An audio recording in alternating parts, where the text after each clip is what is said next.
बहन का या भाई जी का प्रश्न है कि 3 महीने बाद मेरी शादी होने वाली है, मेरे ससुराल के लोग हरि विमुख हैं, मांस भक्षण करते हैं।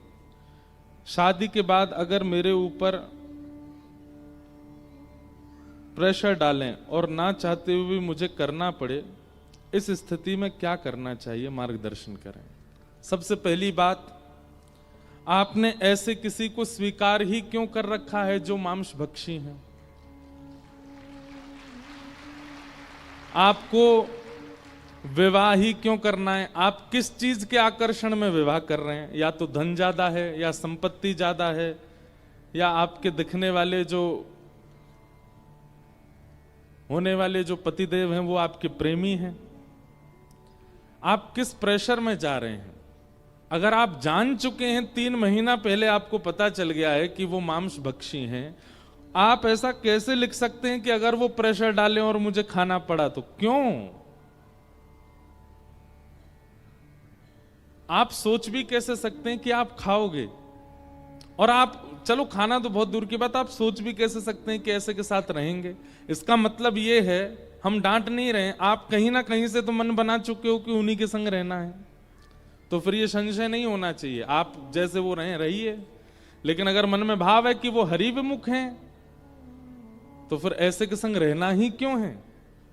या तो परिवर्तन का पहले ही आप प्रस्ताव रख दीजिए, आप बहुत विनम्रता से निवेदन कर दीजिए कि जैसा आपके घर परिवार में है सब हमको स्वीकार है, बस ये हमको स्वीकार नहीं है।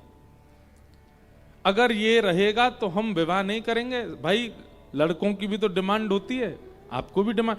वैष्णव क्यों चुप रहते हैं? कृष्ण भक्त क्यों चुप रहते हैं? अपनी डिमांड भी रखिए ना कि हमको मांस नहीं चाहिए, किसी हमको कब्रिस्तान थोड़ी जाना है विवाह करके, हमको घर में जाना है। कब्रिस्तान कहां है? जहां मुर्दे रखे जाते हैं, जहां पर मांस भक्षण किया जा रहा है, वहां जाने का मन ही क्यों बना रहे हैं आप? तो इसलिए कौन बोल रहे हैं? अच्छा, ठीक है। तो माता पिता, अब माता पिता ये चाहते हैं कि जहां पर मांस भक्षण हो रहा हो वहां जाए हमारी पुत्री। ऐसी स्थिति में हम तो यही कहेंगे कि जैसे संसार में आजकल लड़का लड़की नए नए होते हैं ना, वो अपने प्रेमी से विवाह करने के लिए जिद पे अड़ जाते हैं, लड़ जाते हैं महाराज, खाना पीना छोड़ देते हैं, रात भर सोते नहीं हैं, बुरी अपनी हालत कर लेते हैं। ऐसी वैष्णव को भी कर लेनी चाहिए कि मांसाहारी घर में तो नहीं जाएंगे, चाहे हम भोजन छोड़ देंगे। जैसे आशिक व्यक्ति पड़ा रहता है, रात भर रोता रहता है, फिर माता पिता बेचारे दया करते हैं, अरे भैया ये बहुत रो रहा है, चलो इसका एक काम करो, जहां इसका मन है वहां ब्याह कराओ। ऐसे ही अगर माता पिता प्रेशर डाल रहे हैं तो उन माता पिता से भी हमारी हाथ जोड़ करके निवेदन है कि कम से कम दुर्भक्षी व्यक्ति के साथ केवल वो संपत्तिवान है, धनवान है, इसलिए अपनी पुत्री का विवाह नहीं करना चाहिए। कन्या दान, और दान सदैव ऐसी जगह करना चाहिए जहां आपके द्वारा दी गई वस्तु का मान हो, सम्मान हो, रक्षा हो, सुरक्षा हो। नहीं तो आपका दान आपको पाप का मार्ग बना देगा। और सबसे बड़ा दान है कन्यादान।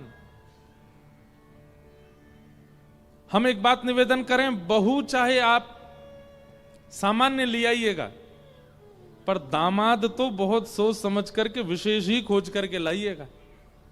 पुत्री को एक विशेष घर में भेजना है, ये हर माता पिता का कर्तव्य होना चाहिए। तो हमने बातें दोनों पक्ष की कह दी हैं।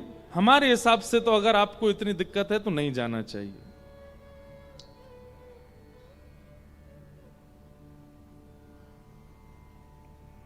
किन्हीं का प्रश्न है कि क्या भगवान गुरु के माध्यम से ही पा सकते हैं? निश्चित। अगर आप किसी की वाणी नहीं सुनते हैं, किसी की वाणी से प्रभावित नहीं हैं, किसी वाणी के द्वारा ठाकुर जी को नहीं जाने, तो आप ठाकुर जी को प्राप्त कैसे करोगे? बिना यूनिवर्सिटी गए कोई डॉक्टर नहीं बन सकता। गुरु बताएंगे, गुरु आज्ञा देंगे, गुरु प्रवचन सुनाएंगे, उसी से तो आप भगवत दर्शन कर पाओगे। हमारा कहने का अभिप्राय गुरु दीक्षा तो आवश्यक है ही, पर उससे भी ज्यादा आवश्यक है सत्संग। अगर आप गुरु जी को नहीं, अब किशोरी जी का आप भजन करने लग जाओ लेकिन किशोरी जी को जानते नहीं हो तो फिर कैसे प्राप्त करोगे?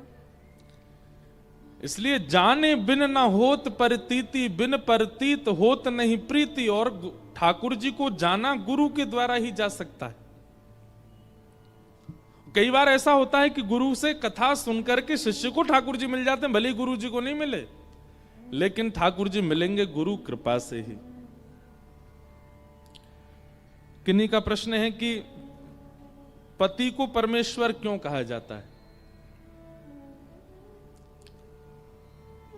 अगर पति में परमेश्वर का आपके द्वारा बताया गया गुण लक्षण ना हो, तब क्या पति को पति के आज्ञा, पत्नी को पति की आज्ञाकारिणी होना चाहिए? और सबसे बड़ी बात यह है कि विवाह पक्ष के उत्तर भी कौन दे रहा है जिसका स्वयं का विवाह नहीं हुआ अभी तक। हमारी एक बात सुनिए। सबसे पहली बात आपने कही कि पति को परमेश्वर क्यों कहा गया। आप ये नहीं जानते कि बालकों को भी गोपाल जी कहा जाता है, लाली को भी किशोरी जी कहा जाता है। जब लाला को गोपाल जी मानने में हमको दिक्कत नहीं होती, लाली को किशोरी मानने में दिक्कत नहीं होती, फिर पति को परमेश्वर मानने में इतनी दिक्कत क्यों? परमेश्वर इसलिए है कि उन्होंने आपका हाथ थामा है और जीवन भर आपकी रक्षा का उन्होंने दायित्व उठाया है। पति का मतलब, पति शब्द का अर्थ क्या होता है? रक्षक। जो रक्षा करे उसको पति कहते हैं। इसलिए ठाकुर जी को जगत पति